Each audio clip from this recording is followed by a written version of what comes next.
Tiga poros politik meramaikan Pilkada DKI Jakarta. Poros terakhir yaitu Gerindra PKS terbentuk beberapa jam sebelum pendaftaran pasangan calon ditutup di KPUD Jakarta.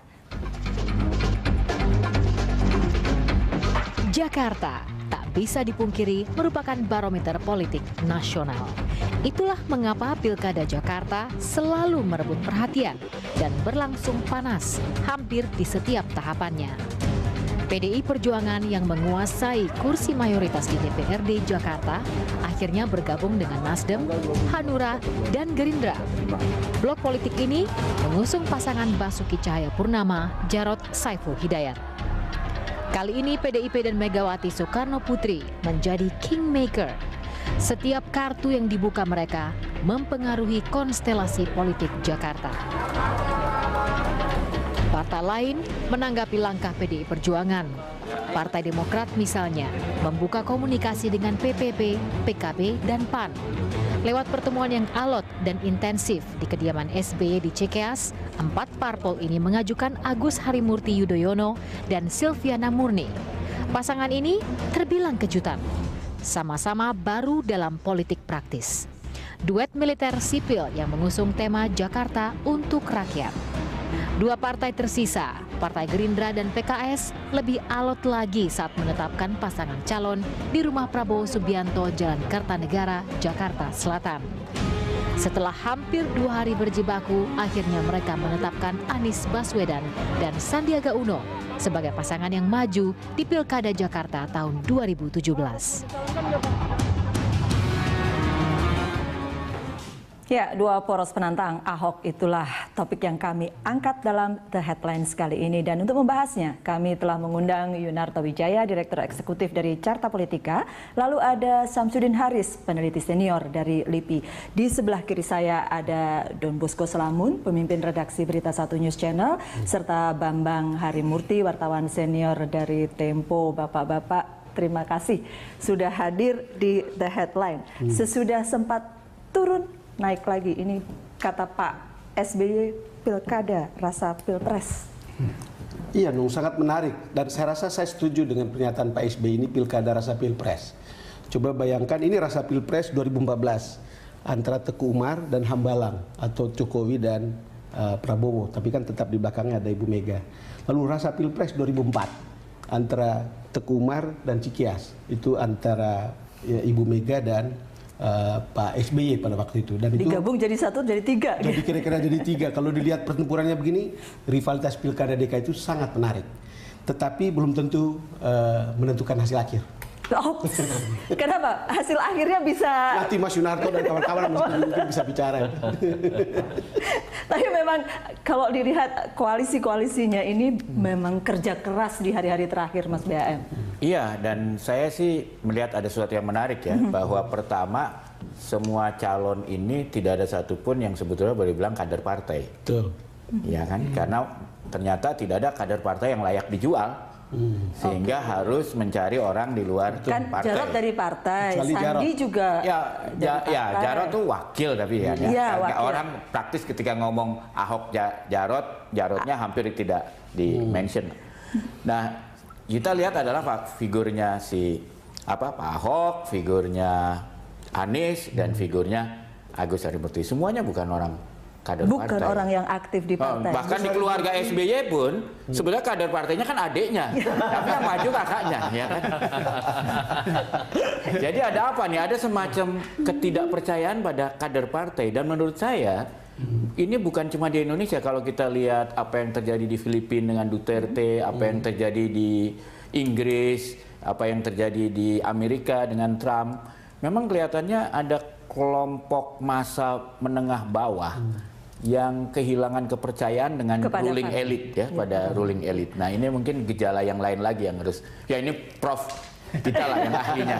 Saya boleh ke Prof Samsudin dulu soalnya. Iya.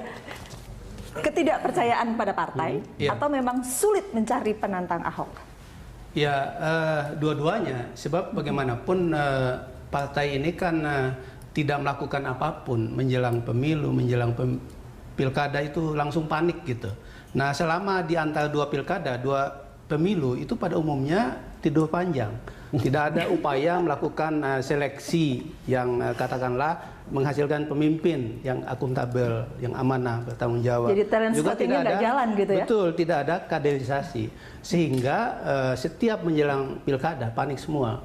Makanya yang muncul adalah fenomena Pak Ahok, kemudian Pak Anies, kemudian Mas Agus itu. Muncul 3 nama, saya pikir betul persoalan klasik bahwa kaderisasi regenerasi tidak berjalan. Tapi lebih daripada itu, ini bisa juga dispekulasikan bahwa Pilkada DKI ini berhasil memancing syahwat politik. Bukan sekedar aktor-aktor pelaku yang berurusan dengan DKI, tapi jauh lebih besar daripada itu. Sehingga kemudian ada orang yang mengatakan ya, seperti kata Bang Don tadi, ini pertarungan antara Mega, SBY dengan Prabowo, dan orang bertanya-tanya kemudian apakah Jokowi jelas ada di satu posisi atau akan bersikap netral, dan yang sedang mendaftar di KPU itu adalah para petugas dari tokoh-tokoh tadi begitu. Ada yang mengatakan Para petugas atau pion. ya, artinya apa? Memang ini berkaca dari Pilkada 2012. Saya pikir pengalaman empiris dari tokoh-tokoh atau bangsawan politik ini yang melihat hasil dari Pilkada DKI ternyata kemudian bukan saja berpengaruh, tapi linier dengan hasil yang terjadi pada Pileg dan Pilpres. Bagaimana pertama kalinya ketika Megawati berani mengambil sosok baru yang kemudian bersinar di PDIP, itu bukan hanya memenangkan PDIP di Jakarta, tapi mengambil alih kekuasaan di Pileg dan Pilpres yang selama 10 tahun itu gagal dilakukan. Maju adalah Ahok Jarot, Anies Sandi dengan kemudian Agus Silviana. Minimal ketakutan orang bahwa pertarungan ini akan berujung pada pertarungan sektarianisme, SARA. Kalau saya lihat dari 3 sosok ini sepertinya bukan orang yang nyaman untuk saling menyerang dengan menggunakan isu itu. Oke, ada satu nama yang betul-betul tadinya tidak beredar, artinya baru dari semua orang perbincangkan. Agus Harimurti ya, bukan Agus Harimurti. Bukan Agus Bambang. Yang ini calon astronot, yang sana tentara. Iya. Jadi ini bukan bapaknya calon gubernur, bapaknya calon gubernur Pak SBY begitu ya. Ada soundbite-nya Pak Syarifudin Hasan. Survei itu 2 bulan yang lalu dan baru kemarin ternyata dia masuk 5 besar. Dia memang peringkat 5, tapi jaraknya 5 besar. Tetapi pandangannya, analisanya adalah Mas Agus itu kan tidak melakukan kegiatan apapun, ya kan? Sementara yang di atasnya itu melakukan kegiatan yang sudah cukup lama, bahkan ada lebih dari 1 tahun. Nah dari situ kita dapat melihat bahwa sebenarnya elektabilitasnya cukup bagus. Urutan kelima kalau melihat dari survei internalnya Demokrat, begitu kata Pak Syarif Hasan. Jadi punya kans karena tidak bekerja apa-apa sudah ada di urutan kelima. Saya nggak tahu ya, tetapi mungkin Mas Yunarto bisa jelaskan karena kita juga tidak tahu surveinya itu dari mana, mungkin survei lembaga internal. Tetapi memang masuknya Agus ini sangat mengejutkan, walaupun hari ini misalnya ada sebuah analisa yang mengatasnamakan atau mungkin dibuat oleh Marzuki Ali mengatakan bahwa SBY itu adalah ahli strategi sampai kemudian Agus dimajukan. Tapi pertanyaannya kan sebetulnya sederhana untuk saya. Agus itu tingkat elektabilitasnya akan ditentukan oleh persepsi atau cara orang merasa kinerja Pak SBY selama 10 tahun yang kemarin.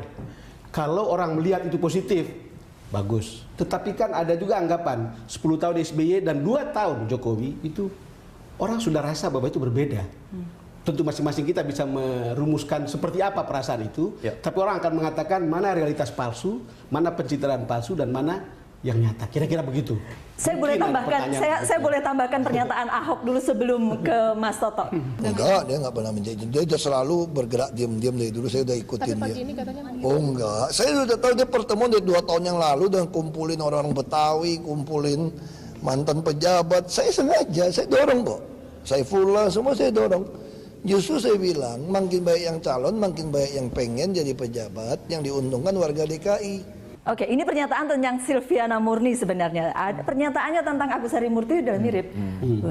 Bapaknya sudah 10 tahun, sudah berpengalaman lah. Begitu Mas Toto. Iya, kalau tentang Agus Harimurti, saya tetap melihat ini spekulasi yang sangat besar dari SBY. Ya. Kan jelas lah, ini ketika orang memunculkan nama Agus Harimurti, porosnya bukan lagi 4 partai. tapi bagaimana kita membaca ambisi politik SBY di DKI dan membaca bagaimana ambisi politik SBY ingin diterjemahkan di 2019 gitu kan. Jadi yang diturunkan tidak main-main, bukan perwakilan Partai Demokrat, tapi mewakili nama besarnya sendiri dan bukan orang yang bukan ibas dalam hal ini, orang yang harus mengorbankan karir militernya. Jadi ini spekulasi. Tidak mungkin SBY sedang berbicara sekedar DKI 2017, SBY sedang berbicara 2019.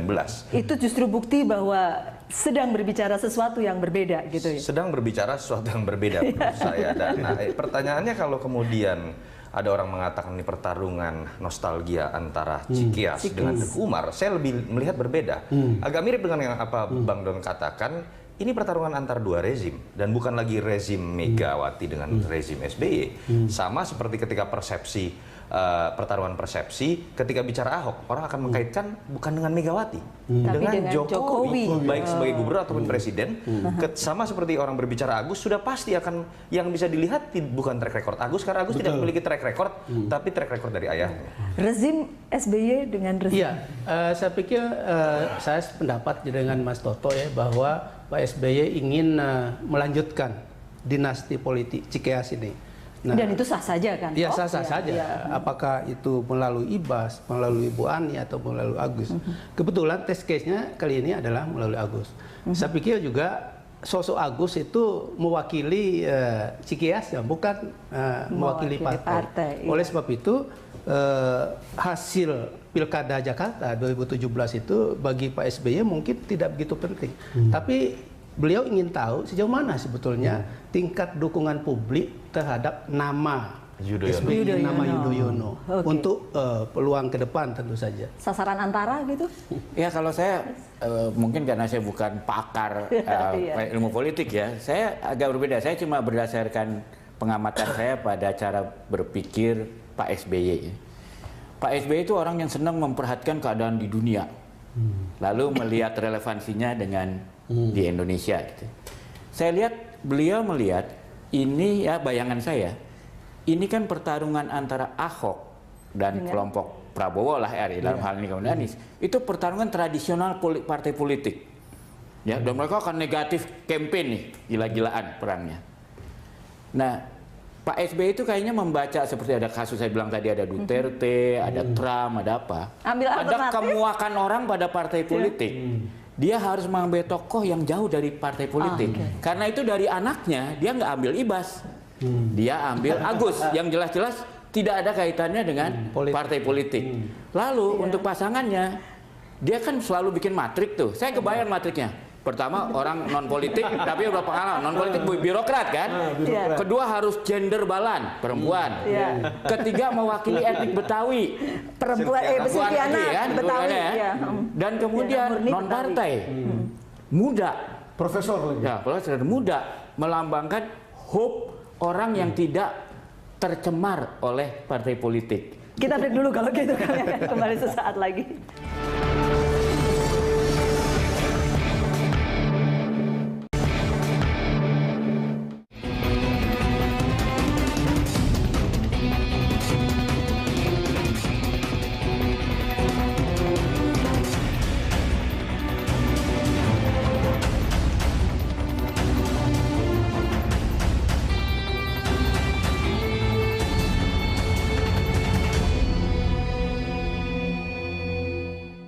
Tampilnya Agus Harimurti putra sulung Susilo Bambang Yudhoyono yang masih militer aktif dalam pencalonan Pilkada Jakarta membuat Panglima TNI Jenderal Gatot Nurmantio angkat bicara. Mari kita simak pernyataan Panglima TNI. Aturan TNI, setiap anggota militer yang akan menjadi calon peserta Pilkada maka statusnya harus mengundurkan diri dari dinas militer.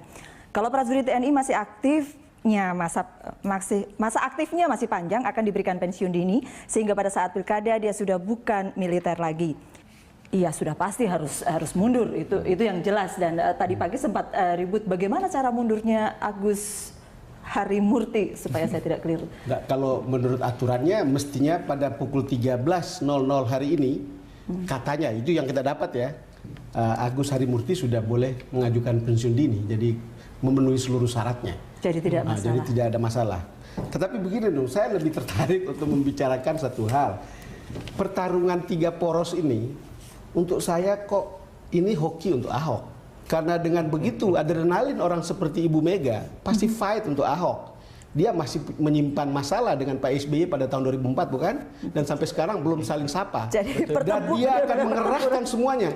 Segala kemungkinan, ngundang Risma, ngundang Ridwan Kamil, ngundang Abdullah Anas, ngundang Gubernur Jawa Tengah, Ganjar Pranowo. Kampanye di sini, coba bayangkan. Saya rasa dia akan ngambil semua itu untuk memperlihatkan bahwa dia lebih. Karena tahun 2004 dia kalah dan sekarang saatnya untuk memperlihatkan dia akan memenangkan itu isu yang benar dan mungkin saja terjadi. Pertarungannya sudah naik. Betul. Pak Samsudin. Jadi memang kelihatannya ini persaingan yang belum selesai, masih berlanjut. Dan kelanjutannya itu ditunjukkan dalam Pilkada Jakarta 2017. Nah, saya melihat bahwa walaupun ini peluang bagi Pak Ahok dengan adanya 3 pasang ini, tapi tidak begitu mudah bagi beliau untuk menang satu putaran. Sebab sebagaimana kita tahu pula, untuk DKI Jakarta untuk menang itu kan minimal 50% plus 1. Secara kuantitatif begini, ada situasi yang berbeda. Tadinya saya melihat apabila pertarungan terjadi antara 3 pasang, tetapi yang maju adalah Sandiaga Uno dengan Yusril, seperti nama-nama itu muncul pada minggu-minggu lalu, itu akan menguntungkan Ahok. Karena mereka hanya bisa kemudian memangsa pasar sentimen asal bukan Ahok. Tetapi ketika kemudian dalam perkembangan yang masuk adalah nama Anies dengan Sandi dan kemudian Agus dengan Silviana, ini adalah 2 pasang yang menurut saya bisa merugikan Ahok karena mereka bukan berkutat saja pada pangsa pasar asal bukan Ahok, tetapi juga bisa bersinggungan dengan pangsa pasar Ahok. Contoh, Anies, Ahok dengan Agus ini ketiga-tiganya memiliki modal personal branding itu yang bisa kompatibel ketika dihadapkan pada pemilihan anak muda. Ada yang bilang satu ganteng, ada yang bilang satu integritas bersih, ada yang bilang satu lagi memotivasi ketika berbicara. Ini yang menurut saya akan jadi tantangan baru buat Ahok. Jadi ini lawan sepadan begitukah ya? Ini lawan sepadan, tapi kalau pertanyaan Ahok kemudian jadi cita atau tidak, kalau kita lihat memang orang ini lebih suka bermain adrenalin. Benar kan? Menikmati situasi seperti ini karena kalau Ahok kemudian bisa menangkan pertarungan dikeroyok oleh 2 orang yang punya pangsa pasar sama dan tokoh nasional, buat orang seperti Ahok menurut saya pemain adrenalin akan sangat memuaskan kalau bisa menang satu putaran. Iya, komentar dia tentang calon-calonnya memang begini. Kalau sudah jadi calon ya semuanya sepadan, semuanya seimbang. Tidak ada lagi yang lain. Malah lebih banyak lebih bagus kata Ahok. Ya kalau saya setuju dengan Ahok dan menurut saya yang saya setuju dengan Ahok adalah menurut saya 3 pasangan calon itu not bad lah. Kalau kita bandingin dengan pilkada di daerah-daerah, 3 calon ini oke lah gitu ya. Kalau Mas Toto tadi bilang tidak ada lagi sentimen sektarian. Dan kalau kita lihat orang-orangnya semua nasionalis lah, jelas ya, tidak ada bayangan. Udah gitu kebetulan kok namanya semua pakai A ya. Tapi ya buat saya semua pakai A. Buat saya itu ya menurut saya sebetulnya saya setuju dengan Profesor bahwa ini kalau saya jadi manajer Ahok saya akan sangat berhati-hati. Kenapa? Karena kita lihat untuk tingkat keterpilihan Ahok untuk seorang incumbent itu rendah sekali. Terakhir itu sekitar 42%. Kita ingat waktu Foke pada posisi seperti sekarang tahun 2012, Foke itu 49% dan Jokowi 7%. Memang di mana-mana di pilkada di daerah kita lihat biasanya calon incumbent itu trennya turun. Sementara yang melawan itu naik. Sehingga ini kalau saya jadi manajernya Pak Ahok, saya akan sangat berhati-hati dan menurut saya sebetulnya kemungkinan menang atau tidaknya Pak Ahok ini lebih sangat ditentukan Pak Ahok ketimbang lawannya. Kalau bahasa Inggrisnya tuh this election is Ahok to lose. Jadi kalau Ahok bisa mengontrol dirinya ya dan juga pendukung fanatiknya agar tidak terlalu agresif, agar bermain cantik, Ahok bisa menang bahkan di 1 putaran. Tapi bisa nggak Pak Ahok mengendalikan dirinya dan juga menahan ancaman Pak Ahok itu adalah justru pendukung fanatik agresifnya, bukan dari pihak lawan. Bukan itu yang diminta oleh PDI Perjuangan, Bang Don? Menahan diri gitu. Ya betul, menahan diri. Tapi juga tadi Mas Toto bilang, mungkin juga kalau juru kampanye lawan adalah gunakan isu sara, justru akan terbalik gitu. Jelek-jelekin Ahok juga akan menimbulkan arus balik untuk simpati. Plus minusnya Pak Samsudin Haris dengan 3 poros ini? Iya, plus minusnya tentu saja adalah bahwa kompetisi itu lebih indah dilihat Lebih indah dilihat. ketimbang hanya head to head, hanya dua pasang gitu. Sebab bagaimanapun kita juga butuh demokrasi yang enak gitu, yang damai. Nah, mudah-mudahan dengan tiga pasang ini isu-isu yang sifatnya sektarian itu tidak muncul. Oke. Nah, yang paling penting bagi Ahok kalau mau menang ya, memang menjaga Jangan bikin salah sendiri gitu supaya ya. beliau tidak banyak ngomong yang kontroversial. Kalau olahraga itu unenforced error, jadi bukan musuhnya gitu loh. Bukan, maksud saya begini, kan masih ada satu faktor yang mungkin mempengaruhi survei. Mungkin Mas Junarto bisa jawab nih. Kan sebelum ini kan PDIP belum menyatakan dukungan kan. Ya. Saya tidak yakin bahwa setelah PDIP menyatakan dukungan itu turun. Jadi itu variabel yang mungkin juga akan sangat menentukan rebound atau tidaknya orang seperti Ahok. Jadi kalau lihat sementara ini mungkin gitu. Mesin partainya akan bekerja luar biasa kuat nanti tiga-tiganya ini, mau tidak mau. Mesin partai saya pikir tidak menjadi faktor utama, tetap Sekarang ini, partai dengan ID kita sekitar angka 20%. Kalau kita mau cari dua partai yang masih memiliki mesin politik, memang PKS dengan PDIP. Betul. Dan itu yang tadi menjadi misteri ya, ketika Ahok sudah dinyatakan resmi oleh PDI Perjuangan, bagaimana kemudian efeknya secara elektoral dibandingkan dengan survei-survei sebelum kan yang berada dalam posisi Ahok masih menjadi tanya-tanya besar, maju atau tidak oleh PDIP. Tapi saya tadi menarik juga apa yang dikatakan Mas Bambang. Ketika membaca survei Ahok, yang menarik bukan elektabilitas, tetapi perbandingan antara tingkat kepuasan publik paling rendah 65%, paling tinggi 82% dari semua lembaga survei. Itu sangat tinggi sebetulnya untuk seorang incumbent. Kepuasan publik. Jauh dibandingkan Ahok hanya 45-49% pada saat 6 bulan sebelum pilkada dilakukan. Artinya modal sosial Ahok jauh dibanding Foke. Tetapi yang menarik adalah kenapa tingkat elektabilitas Ahok hanya berkisar di antara 45-55%. Jawabannya apa? Artinya ada gap yang menunjukkan tidak semua pemilih yang puas dengan kerja Ahok akan memilih Ahok. Spekulasinya kan ada dua. Pertama, saya pikir kita harus akui mungkin ada faktor primordial, tinggal pertanyaan seberapa besar. Faktor kedua mungkin juga bisa yang disebutkan Mas Bambang, Ahok sedang bertarung dengan dirinya sendiri. Para pendukung Ahok sedang bertarung dengan dirinya sendiri. Bisa-bisa sering buat enforced error. Unforced error. Jangan bikin unforced error. Kami akan kembali untuk Anda sesaat lagi.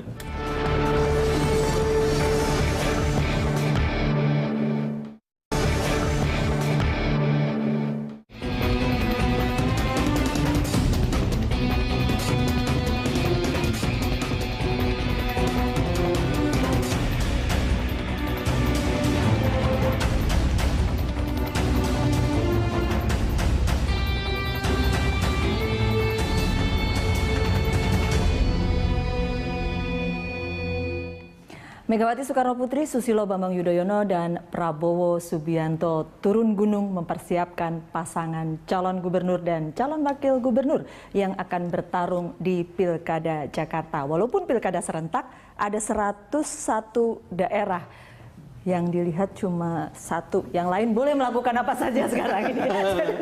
Seolah-olah yang lain boleh melakukan apa saja, tidak ada yang tidak ada yang memperhatikan. Tapi ya, kita berpikir tiga pasangan dengan tiga backup orang kuat begitu kan. Dan kalau Mas Junarto tadi katakan persaingannya mungkin tidak lagi sektarian. Ini persaingannya lebih cerdas gitu ya. Saya melihat semoga kita akan melihat kampanye modern ya, yang atraksi kreativitas kampanye modern. Karena tiga pangsa pasar yang saling bersinggungan di antara ketiganya adalah pangsa pasar anak muda. Yang itu tidak main-main, sangat berpengaruh terutama di kota besar.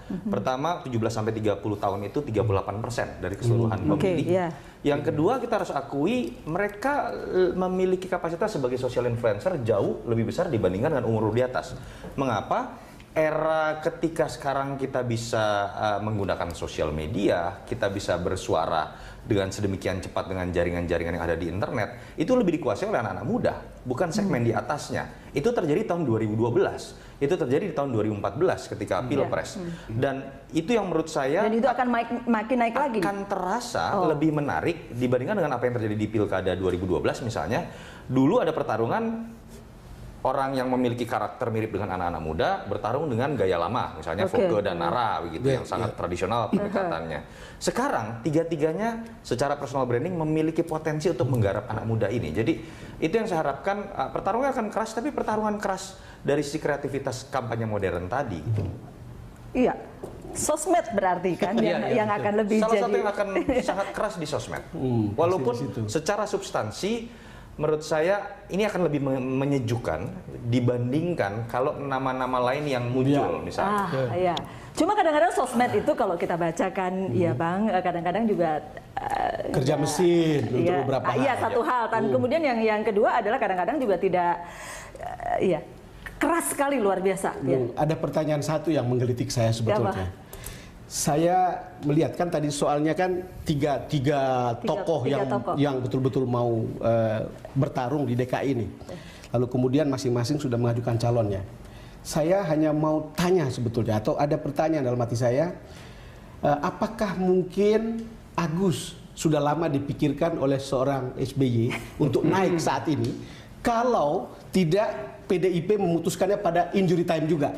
Satu. Kedua, apakah Gerindra sama PKS pernah memikirkan seorang Anies untuk berpasangan dengan orang seperti Sandiaga Uno? Kalau tidak terjadi, PDIP mengambil keputusan di saat-saat terakhir. Yang ingin saya katakan adalah bahwa ini betul-betul PDIP memainkan kartu truf yang kemudian mengubah ini dan seolah-olah mengejutkan kita tentang calon-calon yang ada. Agus adalah kejutan, Anies yang kita pikir belum pernah berpikir kira-kira waktu dia baru diganti jadi Mendikbud, kecuali seminggu terakhir bukan? Dan itu yang terjadi. Ini menarik untuk karena dilihat. sekian bulan memang partai-partai lain semuanya menunggu PDI Perjuangan dan Pak Samsudin Haris ya. Iya, kalau saya melihat kalau PDIP jangan-jangan memang sengaja PDI Perjuangan tidak. Ini lebih pada Megawati. Kalau Megawati saya menduga kuat sudah lama memutuskan. Betul. Gitu.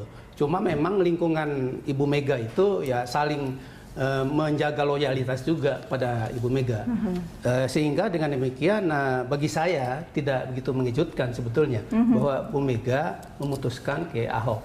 Nah, adapun Pak SBY bisa jadi sudah agak lama, bisa jadi. Cuma ini kan cuma ada trigger begitu ya? Bukan, nunggu peluang dan peluang ini ada, sehingga yang dimunculkan kemudian Agus. Nah, kenapa Agus?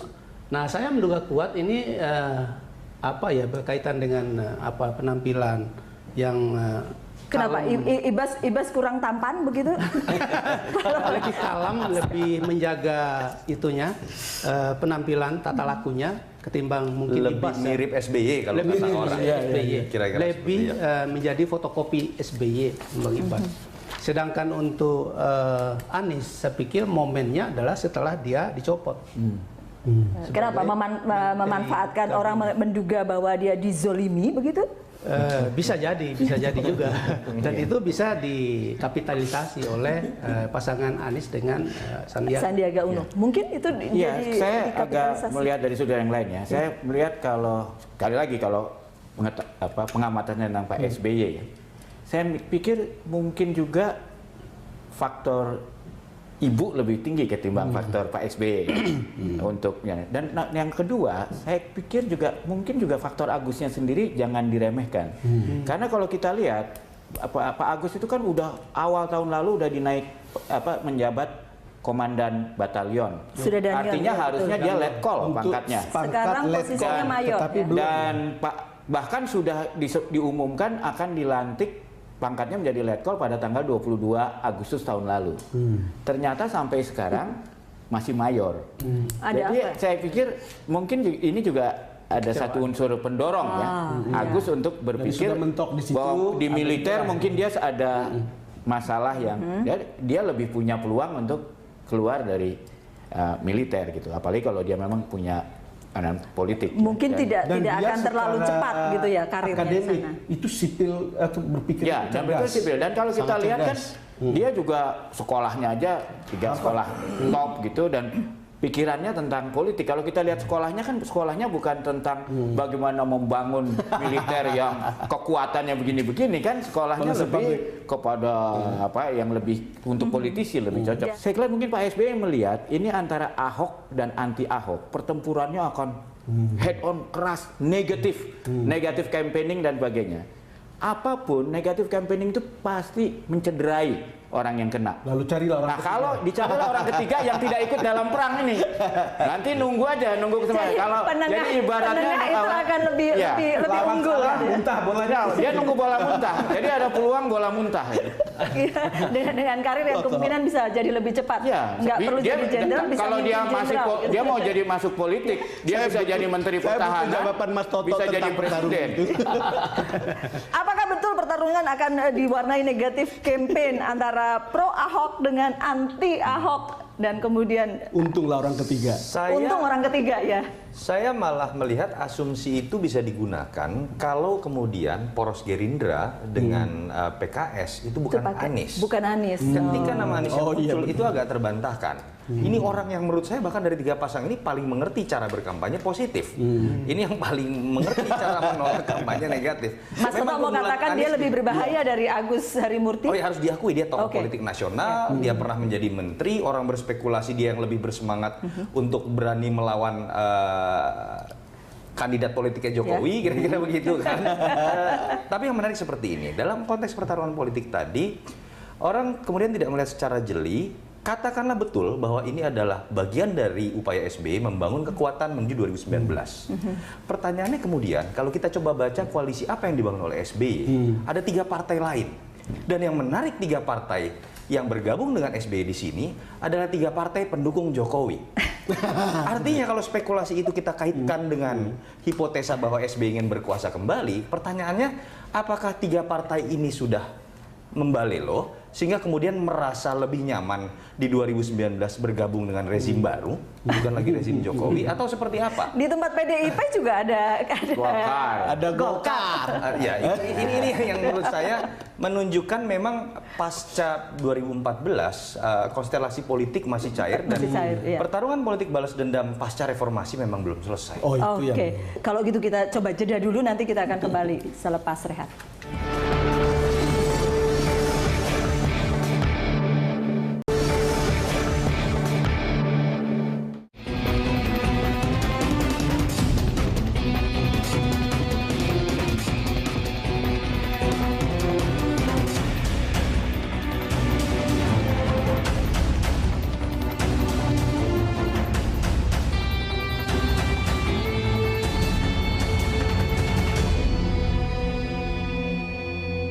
Nama Agus Harimurti Yudhoyono belum muncul dalam survei. Berbeda dengan calon yang dipasang poros PDIP dan poros Gerindra. Mari kita simak survei terakhir yang digelar oleh Poltreking Indonesia.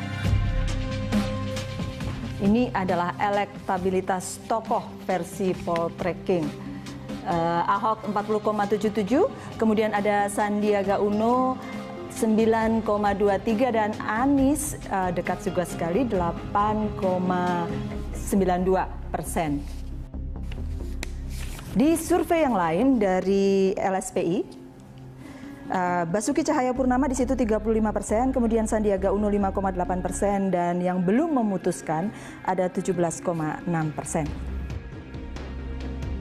Masih dari survei kita lihat simulasi jika pasangan ini head to head dari Basuki Cahayapurnama bersama Jarod Saiful Hidayat melawan Anies Baswedan bersama Sandiaga Uno. 37,95% untuk Ahok dan Jarod, kemudian Anies Baswedan dan Sandiaga Uno mendapatkan 36,38%.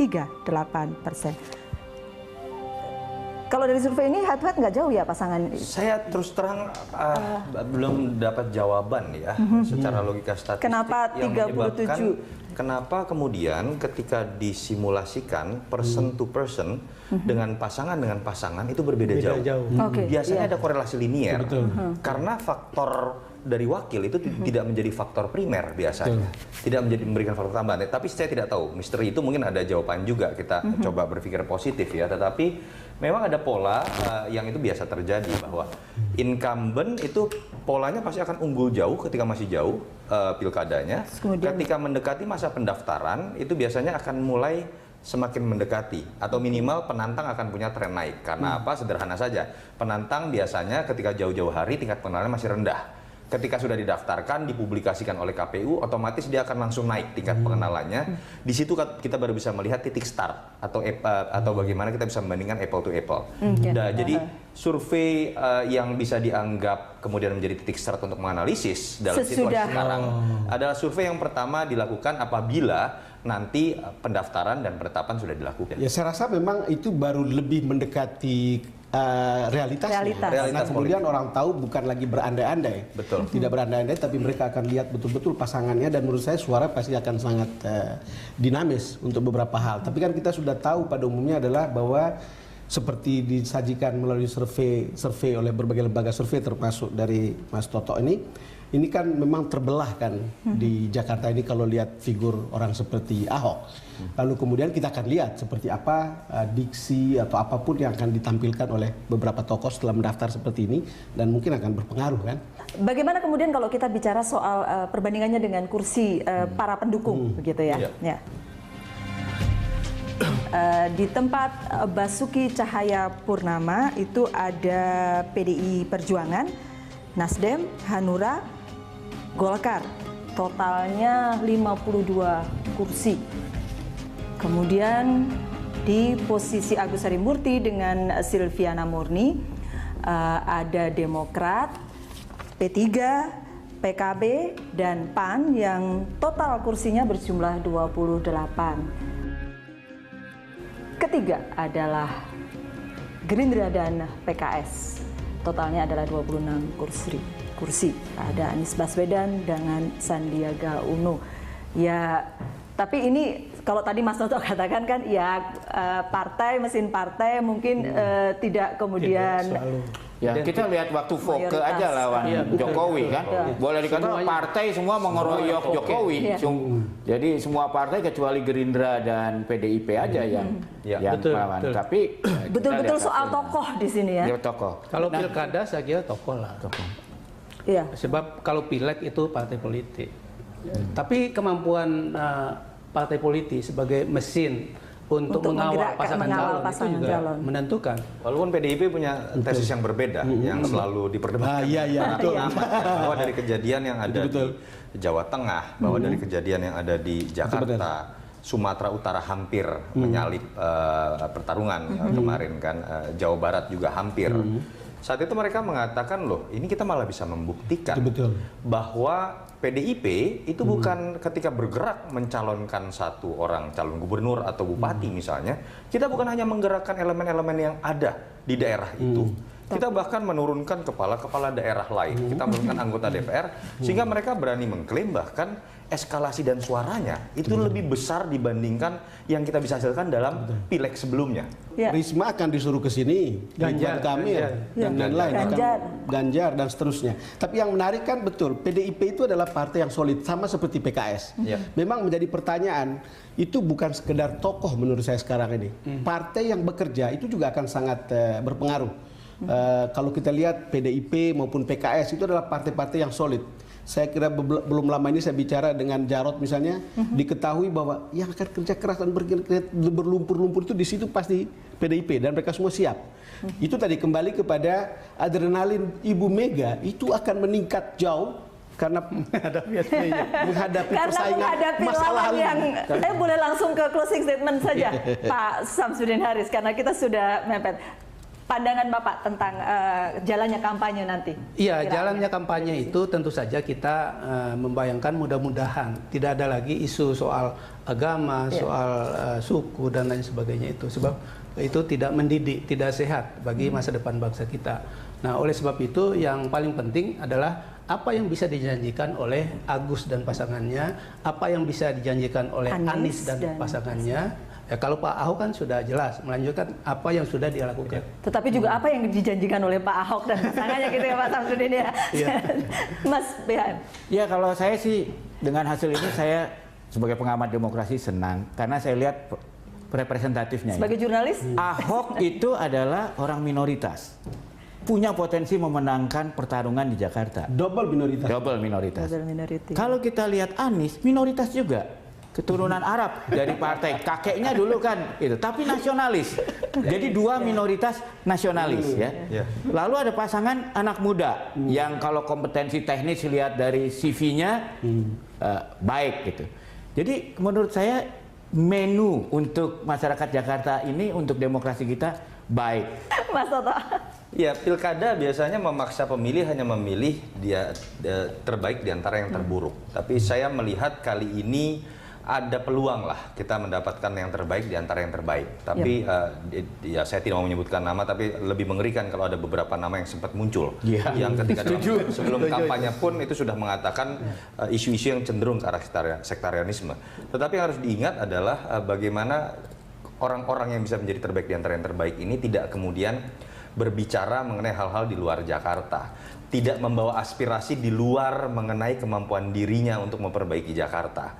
Saya takut sekali memang kalau kemudian pilkada DKI Jakarta ini hanya menjadi ajang batu loncat buat para bangsawan politik yang merasa kemudian ingin mempertahankan kuasanya, ingin merebut kekuasaan orang lain, itu membuat akhirnya makna pilkada buat masyarakat DKI jadi terdegradasi. Semoga-moga tidak terjadi begitu ya, Bang Don. Ya, saya kalau lihat tiga pasangan ini menyenangkan dan itu menarik pertarungannya. Walaupun saya tidak tahu persis dan saya tidak yakin apakah ini akan mempengaruhi hasil akhir seperti yang sudah beredar. Bagi saya warga Jakarta itu sudah tahu betul siapa yang mereka pilih. Tidak ada yang bisa tertutup di sini. Lalu kemudian mereka akan menonton, mereka akan menunggu, lalu kemudian ya sekedar cari referensi untuk perbandingan. Tokoh baru akan ditunggu, apa sih yang dijanjikan. Tokoh lama akan dilihat apa track recordnya, lalu kemudian apa continuity dari semua janji yang sudah dibuat. Saya kira semua orang juga tahu Jakarta itu menghadapi masalah yang sama. Dan setiap masalah yang sama itu membutuhkan orang kuat untuk bisa menyelesaikan itu semua. Dan kalau lihat seperti ini, ya kita betul-betul berharap demokrasi kita itu akan naik kelas kali ini di Jakarta ya. Semoga memang naik kelas. Yang untung adalah masyarakat. Demokrasi itu tidak berhenti, tanggung jawab kita di kotak suara. Sesudah itu yang harus dijaga. Baik, Bapak-bapak sekali lagi terima kasih sudah hadir di The Headlines, dan pemirsa itu The Headlines kali ini. Terima kasih juga karena Anda telah bersama kami. Sampai jumpa.